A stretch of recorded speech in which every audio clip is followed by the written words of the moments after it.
count money, man. Stack riches. Try and told him I'm a beast blood. What's up, gang? Welcome to the G.R.I.N.D. Simon Arias here. Get ready, it's a new day. What's up, gang? Welcome to another episode of the G.R.I.N.D. Get ready, it's a new day. And we're going to be talking about some time management and are you an initiator or a reactor when it comes to game planning your life and game planning your day. And so, you know, I think the analogy that we need to use today, and this one comes up a lot, you know, what do you do to manage time? And give me some time management tricks or secrets or tips. And there is no way to manage time. Time keeps going no matter what. There's no way to manage it. But what we can do is stay ahead of it, prioritize it, and spend it properly. And so right now you're either an initiator, which is where we need to be, or a reactor when it comes to planning. Being a reactor will bring you a lot of stress, a lot of anxiety in life, and a lot of drop balls. You can't be a professional and drop the ball a lot, right? So we have to drop as little balls as possible, and that's going to happen from being an initiator, being a planner, looking ahead. When you see, you know, when I start developing people, I spend time with people in our business, and one of the things that I've done better in 19, and I plan on sticking with in 2020, is making sure that I'm spending my time. Can you bring that over here? Don't worry, we won't get you on camera, I don't think. No, we won't. Here, thanks, Katie. Spending time with people that are in their first year of business, first 6 months of business. And oftentimes what I've had to do internally is check myself and build in some patience for these people, because it takes, I've noticed a lot of people, it takes them time to adjust to new duties in leadership. And a lot of times these people just mismanage their time. They end up late sometimes, or they forget. And I just know this is something that people need to get a better grip on. So what we need to do is we got to look at this like an architect. If you're going to build this life, if you're going to build a house, the first thing that happens, and we're in the process of building a house right now, my wife and I, and the first thing that happens is this long process of developing the right drawings, doing it the right way, everything being measured out properly. And then it's not easy. I don't want to disrespect the amount of work that goes into building the house. But once it's on paper, then it's just doing the work after that. And so I would like to encourage you. This is something that I got better at over time. I used to be the exact same way. I remember my first couple years in business being just frustrated and stressed out all the time, running from this thing to that, or meetings, or forgetting something, or, you know, these just small things that if I were to go back, I would be better at, that I've become better at over time, which is to draw it all out on paper. So when you start your week, going into every week, look at the things that you need to accomplish and put them all out on paper, and then put them in your schedule. Lock them in a schedule on paper. I like to do it on my phone in a calendar. And so it tells me everything from what time I got to wake up, drive time is in there, exercise time. I even put in there what I'm going to eat. I try to break my whole schedule down and make sure that important things are taking precedence. So after people organize and plan, the next thing that we got to do to get better at is you got to look at, have you ever heard the term time is money? So time is money. And how you spend your money is going to dictate where your life goes. So same thing with your time. If I were to tell you right now, you know, double shot of espresso was $40, $50. If I was a coffee company, I would go out of business. Unless this cured cancer, I would go out of business. Nobody wants to spend $50 on a double espresso. But people will spend 50 minutes of their time on something stupid that's not going to give them the return. Like, you either understand time is money or you don't understand that time is money in regards to business. And so why would I spend $50 on a double espresso? Why would I spend an hour, 2 hours, 3 hours on something that's it's not worth it, and it's not going to give me the return on investment? Then what happens is people spend so much of their time on the things that don't kick back a return that they don't have the chunk of time that they need, the investment of money / time to put towards the things that will give them a big return that may cost them more time. They don't have the time left to do the things that are important. And so, you've all probably heard the term 20% of what you do will bring you 80% of the results. In every person listening, whether it's a sport, task in growing a team as a coach, or in business, you got to look and think, what are those 20% of the tasks that are going to give me 80% of my return? And am I spending 80% of my time on that 20%? Because if you spend that 80% on these other things, you don't have what it requires you to be able to focus and zone in on the things that are going to give you the biggest return on your time. In our business, it's just people. After recruiting the right people, it's spending time with people and developing people. And I watch so many people get caught up on paper or other things versus spending time developing people. If you want to grow your team, you have to grow people. If you want to grow a company, you have to grow people. But people don't typically spend enough time developing people because they've spent all their money on things that aren't really going to give them a big return. So let me break this down into an example. When you look at classifying and prioritizing tasks, let's look at them. And I got this from my man, John Maxwell. I'm excited I get to spend some time with John Maxwell here in London. Going to London to spend some time with John Maxwell personally, which was amazing to have that introduction come from Coach / President Tressel. And we're going to be traveling to London and spending time in Winston Churchill's house with John Maxwell, who has been one of the most influential people in my life, probably the most influential person in my life that I've never met other than Jesus Christ. And when I look at this one, it's a good way to break it down for you. So he broke this down into 4 quadrants. And so that's high importance, high urgency. I'll come back through it. High importance, low urgency, number 2. Number 3, low importance, high urgency. And number 4, low importance, low urgency. All right, so back up to the top. High importance, high urgency. These are the things that we want to tackle first.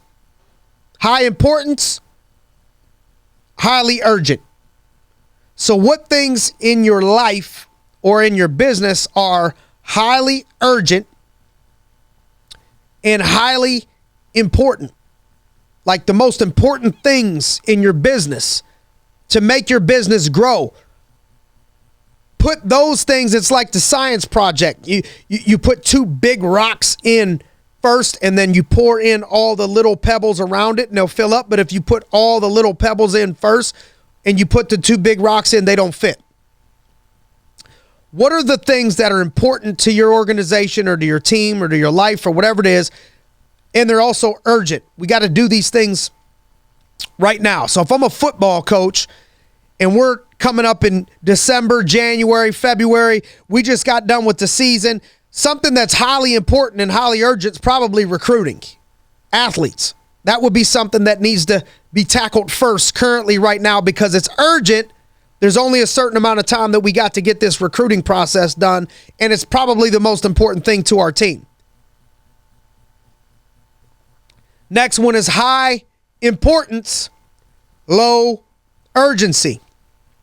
So this is something that is important, but it doesn't have to happen immediately right now. So sometimes people will mess their days up doing this stuff. So it is important, but it doesn't need to be done right now. They want to start doing those things and taking up times for stuff that should be done urgently that are important, stuff that you could put off that is important. You got to put those things off a little bit. And so what you do for those things is you make a note to handle those things, set a deadline, and fit those into your daily routine. The things that are important but not urgent. So what are those things that are important but not extremely urgent? Those things you can plan for, put them in your schedule, make sure that they're not done during prime time hours unless you got the things that are highly important and highly urgent done first.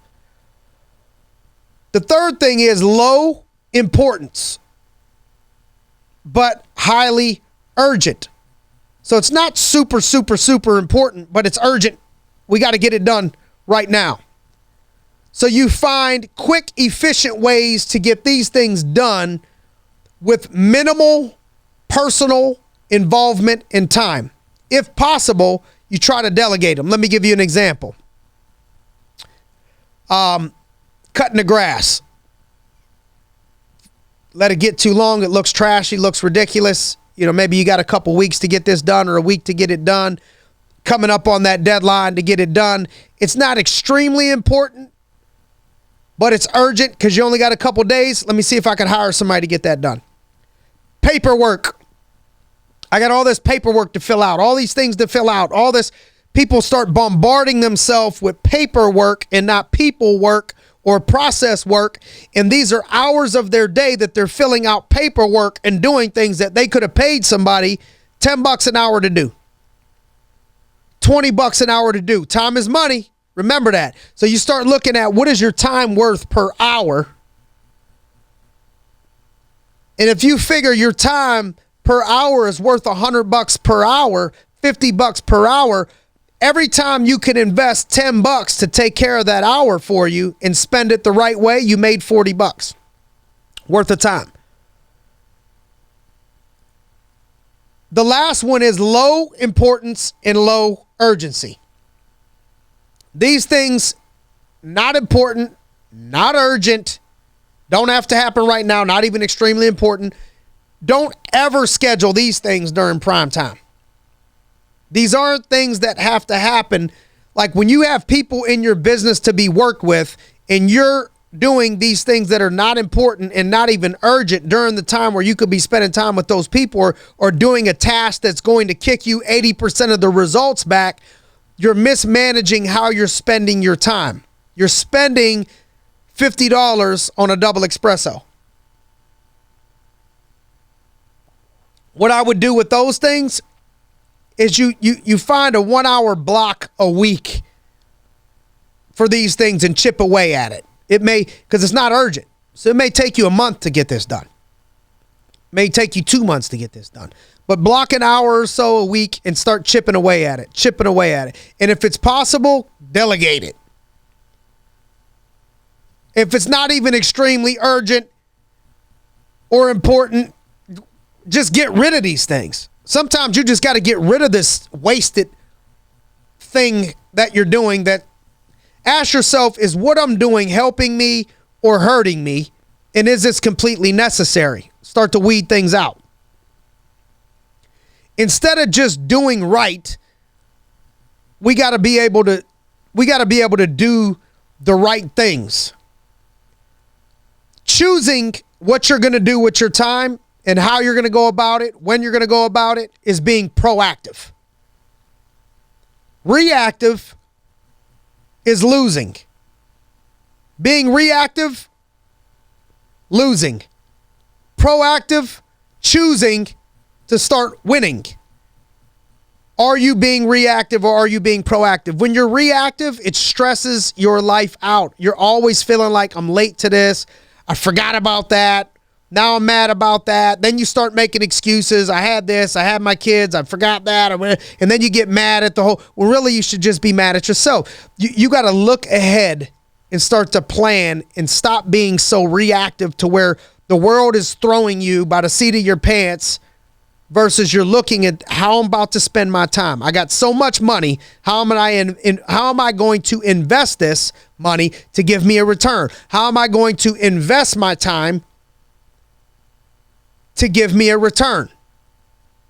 If you got things you could spend 10 hours a week on, 20 hours a week that are going to create more money and more time for you down the road, those are the things that you should be spending your time on, making sure that happens every single week, not getting bogged down with the things that are not urgent, not important.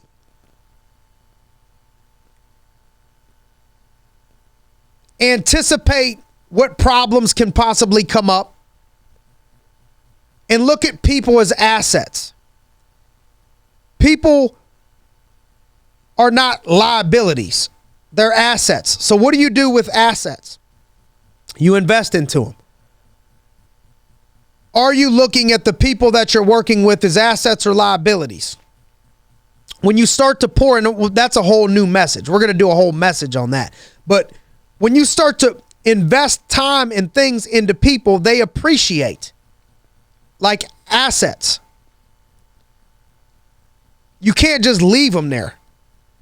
And so ask yourself, if I'm in a people person business, am I spending time with people? If you're a reactor, you're always repairing things, living in the moment. So, I was late for that meeting. Now I got to repair that situation, apologize, make excuses, whatever it is. So if you're a reactor, you're always repairing from what happens with the results of being a reactor, which is stressful and disorganized and causes a whirlwind in your life. Reacting to problems, stuff like that. And so I just want to encourage you as we wrap this stuff up. Action items, action plan. Write down, and that's another thing, man. You have to look at, when you put pen to paper and you write things down and keep them in front of you, you'll be blown away at how many of those things end up jumping off that paper and happening if you could just take the time to write it down. Write down on paper, what are the most important things that you do in your chosen field to be great at currently right now? What are they? Well, like what are the things that are going to bring you 80% of the return? What are those things? Who are those people? And then what are the things that maybe aren't so important that you can write down, that you know that you've been spending your time on, or the wrong time of the day on, that could be delayed to later or not prime time hours? Write those down. What things are probably a part of that 80% that's not going to give me the major return?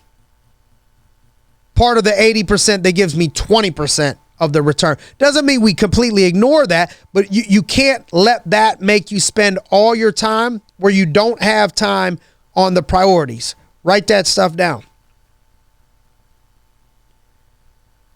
And start to gauge how well you're doing this, reminding yourself of the quadrants, the rocks in the science experiment. Put the big rocks in first, do the most important things first. Plan your schedule out in advance. You can't come into Wednesday and not already looked at Wednesday. You can't come into Thursday and not already looked at your schedule for Thursday. You can't come into Monday and didn't already look at your schedule for the whole week. Draw out and start mapping out your whole week in advance. Plan it all out in advance. When you're going to eat, do the best you can. When you're going to eat, when you're going to drive, when you're going to work out, when you're going to take care of yourself, when you're going to spend time with your family, when you have date night,